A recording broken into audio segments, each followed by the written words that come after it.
All right. Welcome back to Eyes Open Media. I know I haven't been doing a lot on this channel. Me personally, I've been posting other people's stuff on there.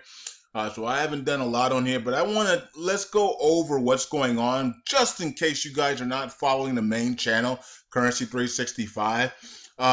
Yesterday was the 15th, and depending on what part of the world you live on, I announced final hours for my teams. So May 15th through the beginning of Ramadan, which is the 27th of Saturday for Iraq. 26th in the Western world, 27th. It'll be 26th nighttime, 27th in Iraq, the beginning of Ramadan. Okay, so that's where final hours is now between those days when we're hoping for final hours and liberation. We got some news today from several commanders that they're going to try their best to have the announcement of full liberation on Friday. And Donald Trump could make a surprise visit over there as well. We're going to be watching him before he takes off for Saudi Arabia and Israel and stuff. He's supposed to be in Israel on the 20th. So let's see if he stops, makes an emergency stop in Iraq on the 19th if they declare it liberated. We'll see. Okay. If not, then let's wait and see if he does one, if he makes an emergency stop before Saudi, or you know what I mean, or sometime right after Saudi. Okay, sometime like that, right before they announce Ramadan. Okay, so in between the same time period between now and Ramadan, we are, just watching the map. The map didn't move much today. I'm going to talk about that on Eyes Open Media, but there was some green in several spots that weren't green yesterday. I'm hoping that they absolutely storm the rest of those areas and get it done. I don't know why they're not. Okay, so they drastically slowed down the last 48 hours for some strange reason, instead of speeding, continuing their pace. So I don't know if that was for a reason or planned or what's going on. Okay, but I'm hoping by tomorrow they have most of that stuff either completely done above the third bridge or at 90%, right? For and then we continue on. So, anyways, it says here that Abadi calls elements Daesh to surrender and prepare them for a fair trial. The reason why I'm bringing this up is because Kim Clement talked about a great surrendering that was going to happen. Okay, so this is one of the reasons why they could have a liberation on Friday, because if Daesh surrenders, then there's nothing else to clean up. They already surrender, right? So then you just have to just go through the rest of the areas and just walk through it, right? You're not combating anything because Daesh has done a great surrender. So I want to see. Maybe I want to see a Baghdadi actually come out and say, "Hey, just surrender. It's over. Let it go. And have a fair trial, guys. And they all surrender. That would be awesome, because then it'll be over, right? Then we won't need to do anything else except for just walk through the rest of the areas. So, and then of course, Iraqi Day also said there was only 2 strongholds left of ISIS and Daesh. The rest of them are not strongholds. They only are in pocket holes areas. Okay, the rest of the places are not strongholds at all. It's only few areas and pocket holes. Okay, so one of the strongholds is 17 Tomas with a bunch of foreign troops, and the other one, I guess, is either Mosul district or something else above the third bridge.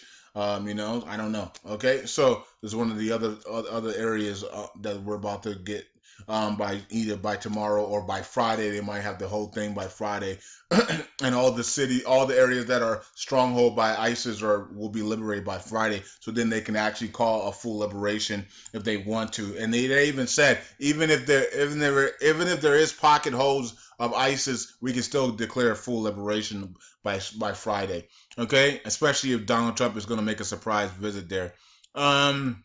So Abadi's saying to them to die, surrender, and they promised a fair trial for them, while referring to abduction of in Baghdad reveals cells linked to armed factions. Okay, so basically, stop fighting us. It's over. You're gonna die anyways, But if you want a fair trial, we'll give you a fair trial. Just surrender. And so we'll see what they do. We'll see if they surrender or they want to they want to get killed. Okay, so we'll figure that out here in the next 48, 72 hours. By Friday, we will know. They're all calling for Friday, so we will see. I did say when I'm looking at the map, at the pace we're going now, we're not going to be completed by Friday. But the map won't be completely green by Friday unless they've already gotten to play the old Musu City in the spot above it, and they just haven't turned the map green, and they're holding it out on the Nineveh Command Center map. I don't know. Okay. Anyways, it says Joint Special Operations Command announced on Tuesday. They killed 16,000, and they're giving you the total numbers now. Raki Day did post it on his Twitter, all the total numbers of the war on Mosul. So they're telling you it's over, right? So they killed 16,467 terrorists since the launch of the city of Mosul. Edited operations indicated liberations at almost 90%. Of the right areas of the coastal city. Now they told us last week it was 90%, so it can't be 90% last week and this week.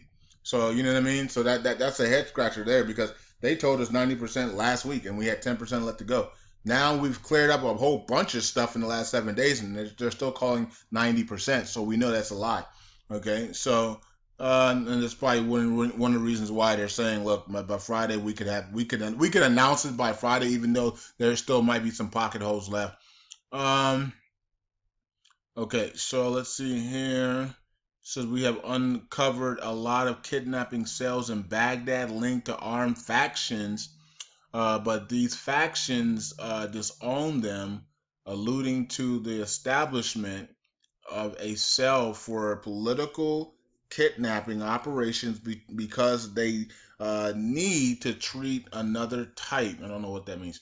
Abadi conducted on Thursday, May 11, 2017, talks with the National Intelligence Cells on measures to deter kidnapping and organized crime operations. Okay, so also, so we know that Abadi's calling Daesh to surrender, because then it will, and hopefully that they surrender, but went tomorrow. If they surrender tomorrow, what a time, right? Because I did give originally, I gave the 17th through the 24th, right, for full liberation and for final hours and full liberation. So if they surrender tomorrow on a Wednesday, a Tuesday night into a Wednesday, what a timing, right? So let's see if they surrender. Let's see if Daesh just says, we surrender. Remember, the Iraqi forces were told to drop their weapons and run. Let's see if Baghdadi or somebody, tells Daesh just to drop their weapons and put their hands up and surrender. And it could be a great surrender tomorrow. That's what I would love to see. Either tomorrow, Thursday, or Friday, a mass great surrendering, like Clement prophesied. That would be huge, and it's no wonder why Abadi's calling for them to surrender at this period. So let's see if we get a great surrendering, and that would be the fulfilling of Clement's prophecy here of a great surrender.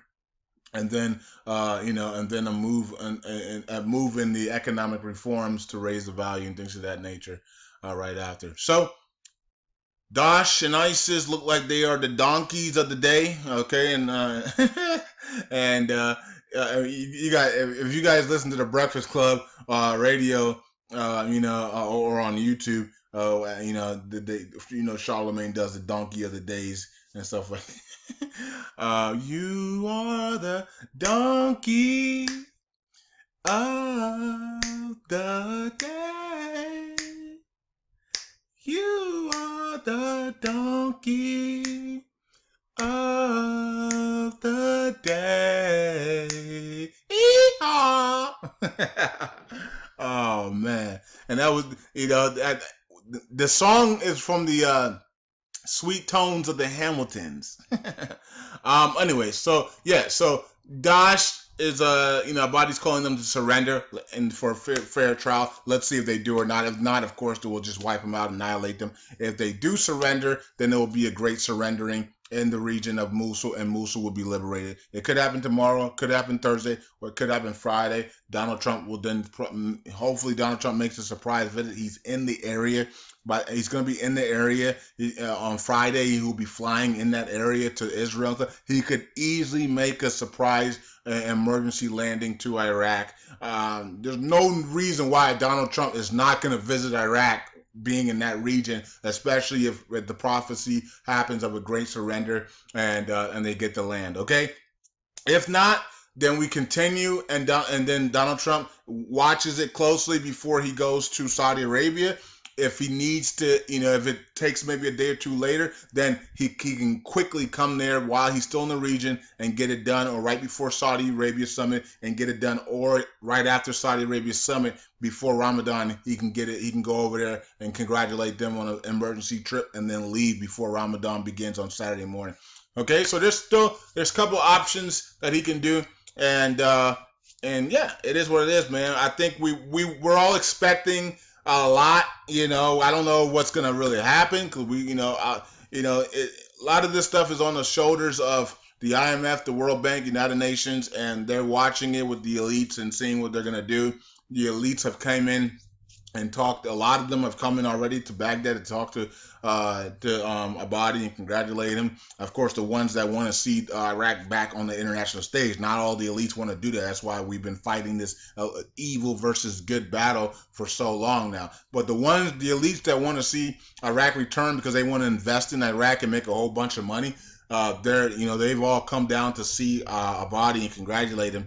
And of course, we know that Brett's in there from the U.S. envoy, and he's taking pictures with everybody and congratulating everybody on a great victory today on Twitter. So we know we're at the end. He's in Mosul congratulating everybody, saying what a great victory, what a historic victory, what an awesome victory you guys have done. So there you go. So I think I covered everything for you guys over here on this channel, and then later today, maybe another hour, I'll be doing the map update already, and we'll talk about the map, and we'll talk about all the other things that are going on. Also, Donald Trump could be doing a quick sneaky removal of sanctions for the country Iran, and if he does, then we already know that we're about to see the Iraqi dinar revalue. Okay, if he lifts the sanctions off of Iran, banking sections and the investment sections,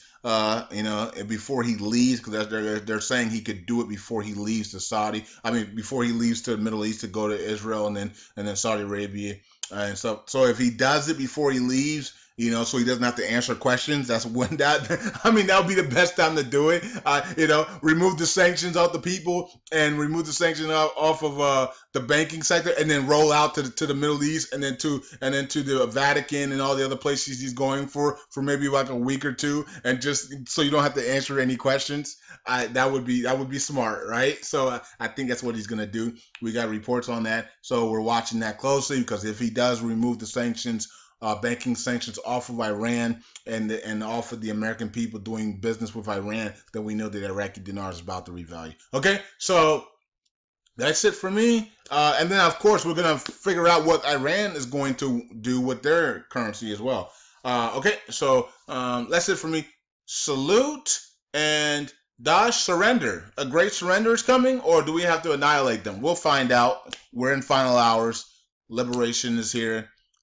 Everything we've been working hard for is here, so let's enjoy it. Let's watch it closely unfold, and let's fulfill the biblical prophecies. Salute, eyes open, shalom. I'm out.